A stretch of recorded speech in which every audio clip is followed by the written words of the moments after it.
அனைவருக்கும் வணக்கம். ஓம் சாய்ராம். நான் உங்க மித்ரா சதீஷ் சேனல்ல இருந்து இன்னைக்கு நம்ம பார்க்க போறது தேனிமலை ஆர் கோபாலகிருஷ்ணன் அப்படின்றவர் வாழ்க்கையில பாபா நிகழ்த்தின அதிசயங்களையும் அற்புதங்களையும் லீலைகளையும் தான். இந்த வீடியோ பார்த்தீங்கன்னா பார்ட் 2 வீடியோ, போன வீடியோவோட கண்டினியூஷன். இப்ப பாபா இவர் வாழ்க்கையில மேலும் என்ன அற்புதங்களை எல்லாம் செஞ்சாரு அப்படின்றத நம்ம கண்டினியூஸா பார்க்கலாம். இப்போ சொல்ல போற இந்த லீலையோட டைட்டில் என்ன கொடுத்துருக்காங்கன்னு பார்த்தீங்கன்னா, பரீட்சை எழுத உதவி செய்த பாபா அப்படின்னு சொல்லி கொடுத்துருக்குறாங்க. நான் ஏற்கனவே சொல்லியிருக்கிறேன், இவர் வேலை செய்யக்கூடிய அந்த அலுவலகத்தில் பார்த்தீங்கன்னா ப்ரொமோஷன் வேணும், இல்லை இன்னொரு பதவி உயர்வு வேணும்னா அவர் எக்ஸாம் எழுதுனாதான் அது கிடைக்கும். இப்போ பார்த்தீங்கன்னா அவர் 1963 வருஷம் டிபார்ட்மெண்டல் எக்ஸாம் அப்படின்னு சொல்லி ரயில்வேல ஆப் 3 அப்படின்ற ஒரு எக்ஸாம் எழுதுறாரு. இது பார்த்தீங்கன்னா ஆல் இண்டியா எக்ஸாம். இந்த எக்ஸாமு மொத்தம் 400 பேர் எழுதுவாங்க. இந்த எக்ஸாமை பார்த்தீங்கன்னா 3 பிரிவாக பிரித்து 3 குரூப் பரீட்சை அந்த மாதிரி எழுதணும்.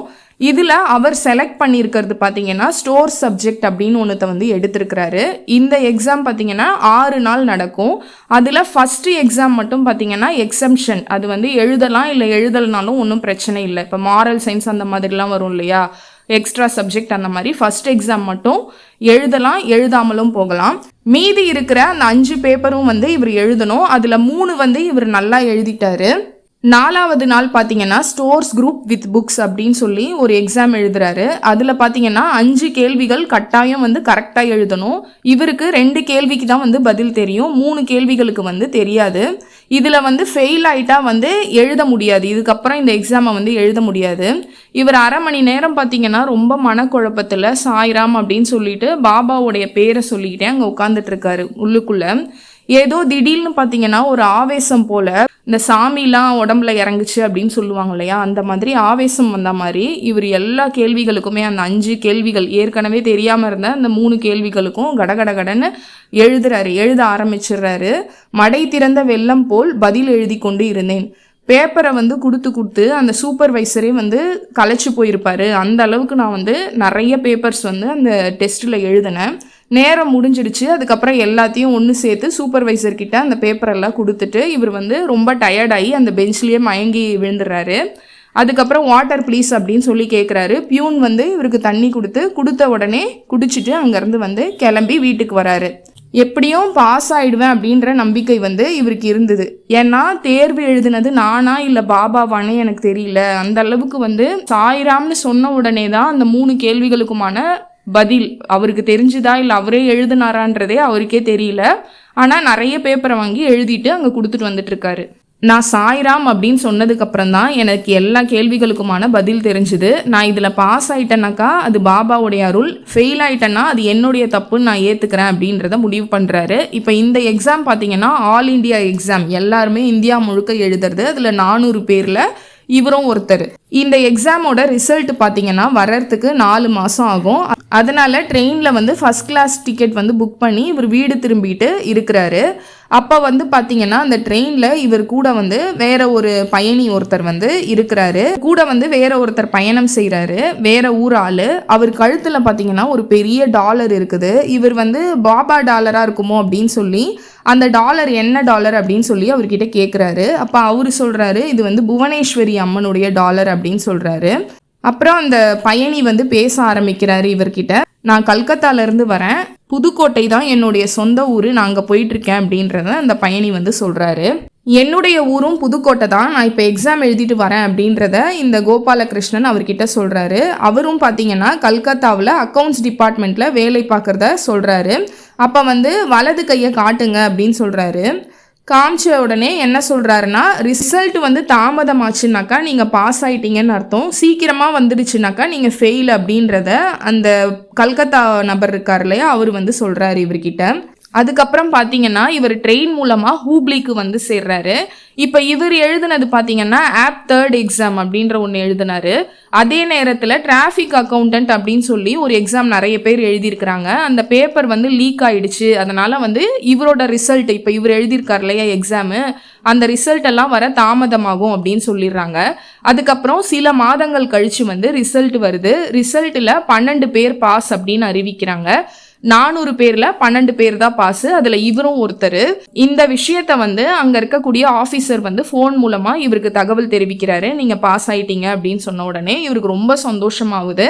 ரொம்ப சந்தோஷத்தோட பாபாவுக்கு நன்றி சொல்றாரு. நன்றி சொல்லிட்டு நம்ம சாய்ராம்னு சொன்ன உடனே தான் அந்த 3 கேள்விகளுக்குமான பதில் நமக்கு தெரிஞ்சுது, அதனால பாபாவுக்கு நன்றி சொல்லிட்டு ஷீரடியும் போயிட்டு வராரு. அங்கேயும் போய் பாபாவை பார்த்துட்டு வராரு.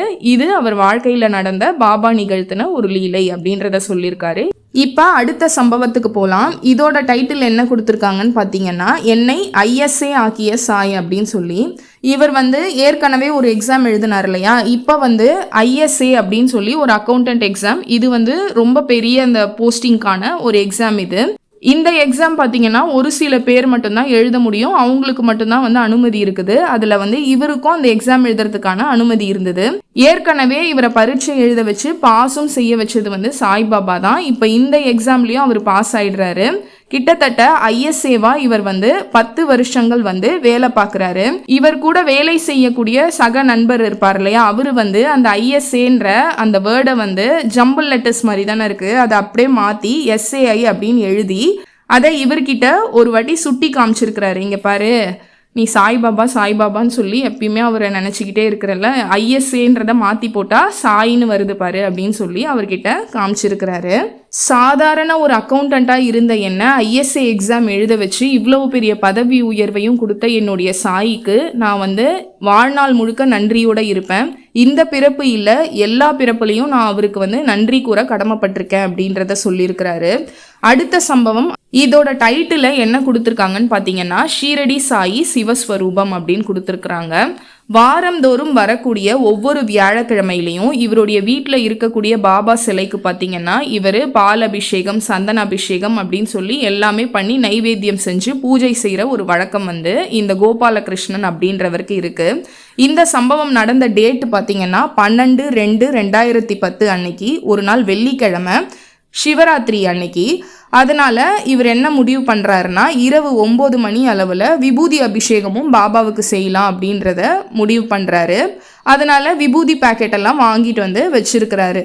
அன்னைக்கு நைட்டு பார்த்தீங்கன்னா சிவராத்திரி பூஜையில் அவருக்கு பால் அபிஷேகம், சந்தன அபிஷேகம் அதெல்லாம் பண்ணிட்டு பாபாவை வந்து நல்லா துணியை வச்சு தொடச்சிட்டு விபூதி பேக்கெட்டில் இருந்த விபூதியை வந்து அவருடைய தலையில் கொட்டி விடுறாரு. விபூதி அபிஷேகம் பண்ணிட்டு அவருக்கு வந்து ஒரு மாலை, மணி மாலை மாதிரி ருத்ராட்சம்லாம் இருக்கும் இல்லையா, அந்த மாதிரி ஒரு மாலையை போட்டு பாபாவுக்கு அலங்காரம் பண்ணணும் அப்படின்னு சொல்லி முடிவு பண்ணுறாரு. அதனால அந்த விபூதி பேக்கெட்டை பிரித்து அப்படியே பாபாவுடைய சிலை மேலே கொட்டுறாரு.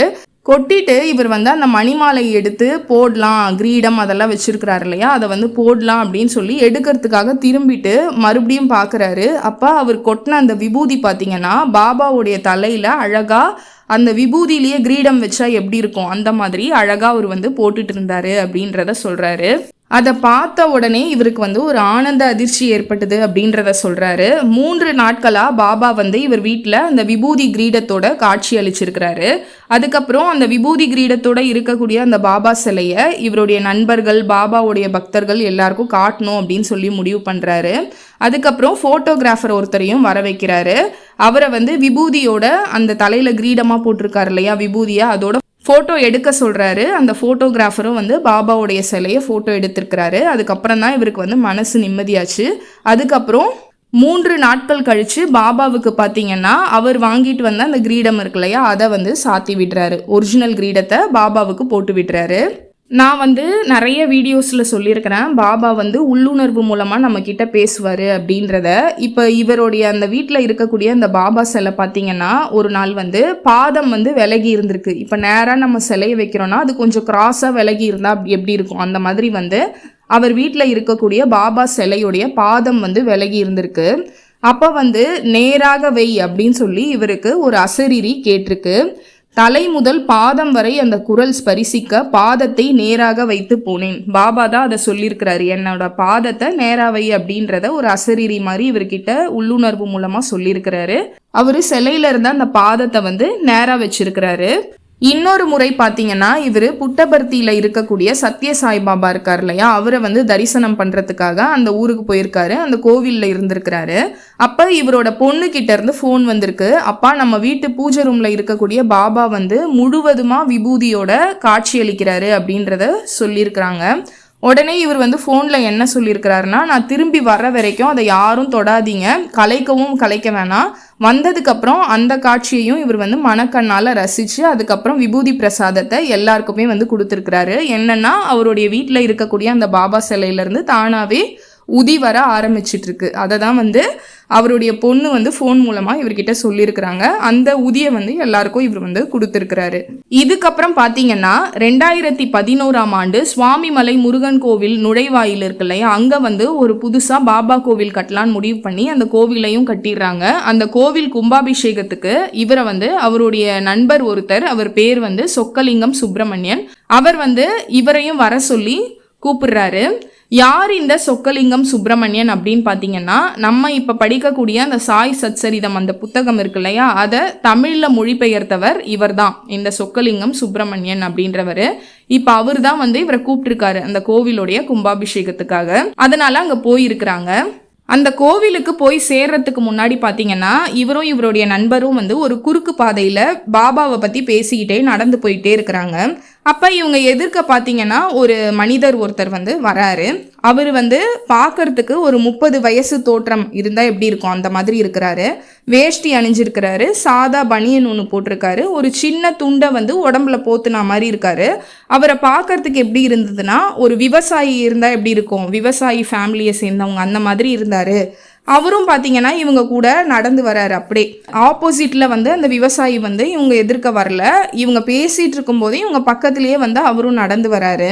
அப்போ வந்து திடீர்னு அந்த விவசாயி பார்த்தீங்கன்னா இவர் இருக்கார் இல்லையா அந்த கோபாலகிருஷ்ணன், அவர்கிட்ட 4 முறை வருவேன் அப்படின்னு சொல்லி ரொம்ப மந்தமாக ஸ்லோவாக வந்து சொல்கிற மாதிரி ஒரு உணர்வு வந்து இவருக்கு ஏற்படுது.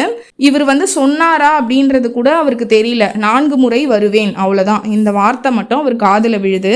அவர் என்ன நினச்சிக்கிட்டாருன்னா ஏதோ இவர் சொல்கிறாரு அப்படின்ட்டு 3 பேரும் கோவிலுக்கு போய் சேர்றாங்க. அந்த கோவிலுக்குள்ளே நுழையும் போது பார்த்தீங்கன்னா இவர் கூட அந்த பேசிட்டு வந்தார் இல்லையா அந்த விவசாயி வந்து பிரிஞ்சு போயிடுறாரு.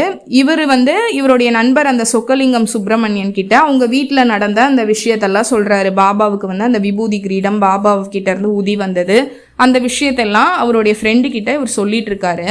இவர் வீட்டில் பார்த்தீங்கன்னா சிவராத்திரி அன்னைக்கு பாபாவோட சிலையில் வந்து விபூதி கிரீடம் மாதிரி அணிஞ்சிக்கிட்டு பாபா வந்து காட்சி அளித்தார் இல்லையா, அதை கூட ஃபோட்டோகிராஃபரை வச்சு இவர் ஃபோட்டோ எடுத்தார் இல்லையா, அந்த ஃபோட்டோவை வந்து இந்த கும்பாபிஷேகத்தில் கலந்துக்கிற பக்தர்களுக்கெல்லாம் கொடுக்கணும்னு அப்படின்னு சொல்லி முடிவு பண்ணுறாரு. அந்த ஃபோட்டோஸ் எல்லாம் இப்போ எடுத்துகிட்டு வந்திருக்காரு. அதே மாதிரி கோவில் கும்பாபிஷேகத்துக்காக 1300 ரூபாய் நன்கொடையை கொடுக்கணும் அப்படின்றத பற்றி பேசிகிட்டு இருக்காரு.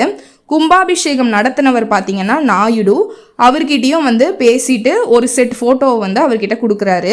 அதுக்கப்புறம் கும்பாபிஷேக வேலையெல்லாம் பார்க்குறவர் பார்த்தீங்கன்னா இவரை கூட்டிகிட்டு போயிட்டு பாபாவுடைய சிலை இருக்கும் இல்லையா அங்கே வந்து பக்கத்துலேயே வந்து அவர் பக்கத்துலேயே இவரை வந்து உட்கார வைக்கிறாரு.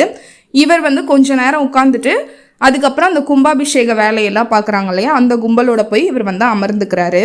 அந்த கூட்டத்துக்கு நடுவில் பார்த்தீங்கன்னா இவர் வந்து பார்த்தார் இல்லையா அந்த விவசாயி ஒருத்தர், அவர் வந்து அந்த கூட்டத்துக்கு நடுவில் நின்றுட்டு இவரையே வந்து பார்த்துட்டு இருக்காரு. இவர் எப்படி இங்கே வந்தார் அப்படின்னு சொல்லி இவர் வந்து ஆச்சரியப்படுறாரு.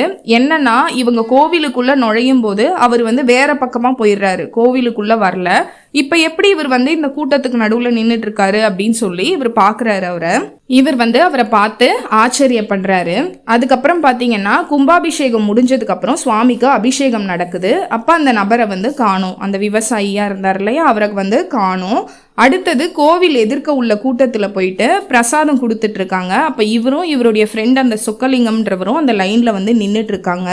அப்போ எதிர்ப்புறமாக ஆப்போசிட்டில் பார்த்தீங்கன்னா அந்த விவசாயி நபர் மறுபடியும் வந்து இவரை வந்து பார்க்குறாரு. இப்போ என்னன்னா இப்போ வரிசையில் நிற்கும் போது அவரை கூப்பிட்டு நீங்கள் வந்து இங்கே நின்றுக்கோங்க அப்படின்னு சொல்லி இவரால் கூப்பிட முடியாது, ஏன்னா பின்னாடி இருக்கவங்கலாம் கேட்பாங்க இல்லையா, அதனால இவர் வந்து நின்றுட்டு யோசிக்கிறாரு. இவர் என்ன திருப்பி திருப்பி நம்மளை வந்து பார்த்துட்டே இருக்காருன்னு அப்படின்ட்டு இவருக்கு ஒரு ஆச்சரியம். எப்படி இவரை வந்து கூப்பிட்டு வரிசையில் சேர்க்க முடியும் அப்படின்னு யோசிக்கிறாரு. அப்போ யோசிச்சுட்டு இருக்கும்போதே பார்த்தீங்கன்னா அவர் காணாமல் போயிடுறாரு அந்த விவசாயி. அதுக்கப்புறம் பிரசாதத்தை வாங்கிக்கிட்டு இவரும் இவருடைய ஃப்ரெண்டும் வந்து சாப்பிட்டுட்டு இருக்காங்க. அப்போ பார்த்தீங்கன்னா அதே விவசாய நபர் வந்து அவரும் வந்து இவருக்கு ஆப்போசிட்டில் நின்று சாப்பிட்டுக்கிட்டே இவரை பார்த்துட்டே இருக்கிறாரு. அதே மாதிரி சாப்பிட்டு முடிச்சதுக்கப்புறம் கை கழுவ போகிறாரு. அந்த இடத்துலையும் பார்த்தீங்கன்னா அந்த விவசாயி நபர் பார்க்குறாரு. கிட்டத்தட்ட 4 வாட்டி அந்த விவசாயி நபரை இவர் வந்து பார்த்துடுறாரு. கை கழுவி முடிச்சுட்டு திரும்பும்போது தான் பார்த்தீங்கன்னா பல்லீர்னு ஒரு மின்னல் மாதிரி இவருக்கு வந்து ஒரு ஸ்பார்க்கு. யார் இவர் 4 வாட்டி நம்மளையே சுற்றி சுற்றி வந்து இப்படி பார்த்துக்கிட்டே இருக்கிறாரே, சாப்பிட்டுக்கிட்டே நம்மளை பார்க்குறாரே, யார் இவர் அப்படின்னு சொல்லி இவர் வந்து யோசிக்கிறாரு. இனம் புரியாத நிலைன்னு சொல்லுவாங்க இல்லையா, யாருன்னு தெரியலையே அப்படின்னு சொல்லி யோசிச்சுட்டே இருக்கும்போது பார்த்தீங்கன்னா இவரும் இவருடைய ஃப்ரெண்டும் பார்த்தீங்கன்னா அவசரமாக பஸ்ஸில் புறப்பட்டு ஏறிடுறாங்க. கும்பகோணம் பஸ்ஸில் ஏறி திருச்சி வந்து சேர்றாங்க. அந்த பஸ்ஸில் வந்து இவர் கூட பயணம் செய்த நண்பர் யாருன்னு பார்த்தீங்கன்னா ஒரு மலையாளி குடும்பம். அவரும் வந்து பஸ்ஸில் வந்துட்டுருக்காரு. அவரும் வந்து பாபாவுடைய பக்தர். அவர்கிட்ட இது எல்லாத்தையும் சொல்கிறாரு. இந்த மாதிரி அந்த விவசாயி வந்து எங்கள் கூட நடந்து வர்றப்ப 4 முறை வருவேன் அப்படின்னு சொல்லி என் காதில் ஒரு மாதிரி மந்தமாக அந்த வாய்ஸ் வந்து கேட்டுது. அதுக்கப்புறம் அந்த கோவில்லையும் பார்த்தீங்கன்னா 4 வாட்டி என்னை சுற்றி சுற்றி அந்த விவசாயி வந்தார், யாராக இருக்கும் அப்படின்னு சொல்லி அந்த மலையாளி ஃப்ரெண்டுக்கிட்ட நடந்த எல்லாத்தையும் சொல்கிறாரு. அதுக்கப்புறம் ரொம்ப நேரம் இவரும் யோசிக்கிறாரு. யோசிச்சதுக்கப்புறம் தான் அது பாபா அப்படின்றத வந்து இவர் உணர்றாரு. மறுநாளும் பார்த்தீங்கன்னா அந்த மலையாளி ஃப்ரெண்டு இருக்கார் இல்லையா, அவரும் வந்து அது சாய்ராம் தான், பாபாவை தான் நீங்கள் பார்த்துருக்குறீங்க அப்படின்ட்டு அடித்து சொல்லியிருக்கிறாரு. எனக்கு வந்து பாபாவை நேரடியாக பார்த்த ஒரு ஆனந்தம் வந்து அது ஒரு அதிசயம் அப்படின்றத இதில் சொல்லியிருக்கிறாரு. அதே மாதிரி அந்த கோவில் கும்பாபிஷேகத்தில் இவர் கலந்துக்கும் போது அங்கே இருக்கக்கூடிய அந்த பெரிய பாபா படம் ஒன்று இருந்திருக்கு. அது முன்னாடி அவர் வந்து ஆரத்தி எடுக்கும்போது அந்த கற்பூர ஆரத்தியில் பாபா வந்து அவருக்கு காட்சி அளிச்சிருக்கிறாரு. அந்த ஃபோட்டோ 2ஐயும் வந்து இந்த புக்லேயே கொடுத்துருக்குறாங்க. நான் வந்து அதை ஆட் பண்ணுறேன். அந்த கற்பூர ஆரத்தியில் பாபா தோன்றிய காட்சி அப்படின்னு சொல்லி 2 ஃபோட்டோ இருக்குது. அது நீங்களும் பாருங்கள். அது என்னென்னா பிளாக் அண்ட் ஒயிட்டில் பழைய ஃபோட்டோஸ் மாதிரி இருக்குது. கொஞ்சம் ஜூம் பண்ணி பார்த்தீங்கன்னா தெரியும். நீங்களும் பாருங்கள். அடுத்த சம்பவம் பார்த்தீங்கன்னா டைட்டில் வந்து விபூதி மகிமை அப்படின்னு சொல்லி கொடுத்துருக்குறாங்க. இந்த சம்பவம் நடந்தது 2000ஆவது வருஷம். இவருடைய பெற்றோர்லாம் பார்த்தீங்கன்னா தேனிமலை அப்படின்ற ஊரில் இருக்காங்க. அந்த ஊர் தான் பார்த்தீங்கன்னா இவருடைய சொந்த ஊர். அந்த ஊரில் தான் இவருடைய பெற்றோர்கள்லாம் இருக்கிறாங்க. இவர் தான் வேலை விஷயமா வேறு ஊருக்கு வந்து மாறிட்டு இருக்காரு. இப்போ அந்த மாதிரி தேனிமலைக்கு போகும்போது தெருவில் ஒரு வீட்டு வாசல் முன்னாடி நிறைய கூட்டம். என்னன்னு சொல்லி இவர் வந்து விசாரிக்கிறாரு. அந்த கூட்டத்தில் பார்த்தீங்கன்னா இவருடைய தம்பி மகன் ஒருத்தனும் நின்றுட்டுருக்காரு, சொந்தக்காரர் ஒருத்தரும் அங்கே நின்றுட்டுருக்காரு. அந்த தம்பி மகன் இருக்கார் இல்லையா, அவர் வந்து நாகேஸ்வரி அப்படின்னு சொல்லக்கூடிய அம்மனுடைய தீவிரமான பக்தர். அங்கே என்ன பிரச்சனை அப்படின்னு பார்த்தீங்கன்னா ஒரு ஸ்கூல் படிக்கிற பையனை வந்து பாம்பு வந்து கொத்திடுச்சு அப்படின்றத சொல்கிறாங்க. அப்போ இவர் என்ன சொல்கிறாருன்னா, நீ தான் நாகாத்தம்மனுடைய பக்தனாச்சே, நீ ஏதாவது முயற்சி செய்யலாம்ல அப்படின்னு சொல்லி சொல்கிறாரு.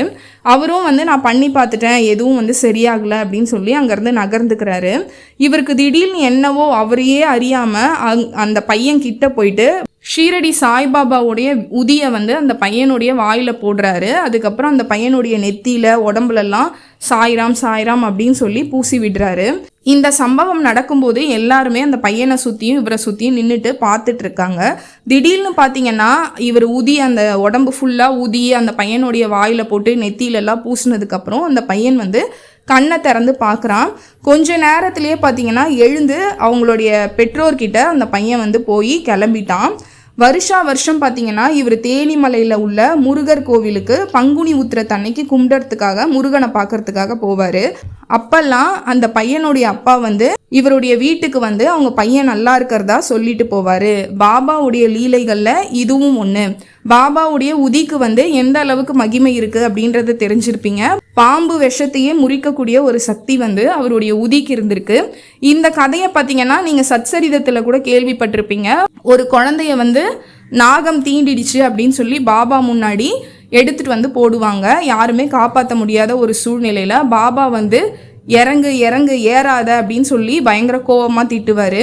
எல்லாரும் வந்து ஏன் பாபா இப்படி கோவமாக பேசுகிறாரு, நம்மளை ஏன் திட்டுறாரு அப்படின்னு சொல்லி யோசிக்கும் போது அப்புறம் தான் அவங்களுக்கு தெரியும் அந்த பையன் உடம்புல ஏறக்கூடிய அந்த விஷத்தை தான் அவர் வந்து கீழே இறங்கு அப்படின்றத சொல்கிறாரு அப்படின்றது. இப்போ இந்த சம்பவத்திலேருந்து நான் ஒன்று சொல்லிக்க விரும்புகிறேன். இப்போது நம்மளுடைய ஜாதகத்தில் பார்த்திங்கன்னா ராகு தோஷம், நாகதோஷம் அந்த மாதிரிலாம் சொல்கிறாங்க இல்லையா, அவங்கெல்லாம் கூட பாபாவுடைய உதியை வந்து இந்த தண்ணியில் கலந்து குடிக்கும்போது அந்த தோஷத்துடைய வலிமையும் வந்து இறங்கும். இது வந்து யாருமே இது சொல்லியிருக்க மாட்டாங்க. பாபாவுக்கு வந்து அந்த நாகம் சம்பந்தப்பட்ட சில தோஷங்கள் அது எல்லாத்தையுமே சரி பண்ணக்கூடிய ஒரு சக்தி வந்து பாபாவுக்கு இருக்குது. அவருடைய உதிக்கும் அந்த மகிமை இருக்குது. நீங்கள் வந்து அதை போட்டு குடிக்கும்போது இப்போ ராகு தோஷம் அதெல்லாம் சொன்னாங்கன்னா தான் குழந்தை பாக்கியம் அதெல்லாமே தள்ளி போகும். அது எல்லாமே கூட நீங்கள் உதியை கொஞ்சம் தண்ணியில் கலந்து தினசரி குடிக்கும்போது அந்த பிரச்சனை எல்லாம் சரியாகும். இப்போ இந்த புக்கில் பார்த்தீங்கன்னா இதுக்கு அடுத்தது சத்ய சாய்பாபாவுடைய மிராக்கிள்ஸ்லாம் சொல்லியிருக்கிறாங்க. இதோட பாபாவுடைய லீலை, இந்த கோபாலகிருஷ்ணன் அப்படின்றவர் வாழ்க்கையில் நிகழ்த்தின லீலை வந்து முடியுது. அடுத்ததாக நம்ம வேற ஒரு நபர் தான் பார்க்கலாம். நன்றி, வணக்கம், ஓம் சாய்ராம்.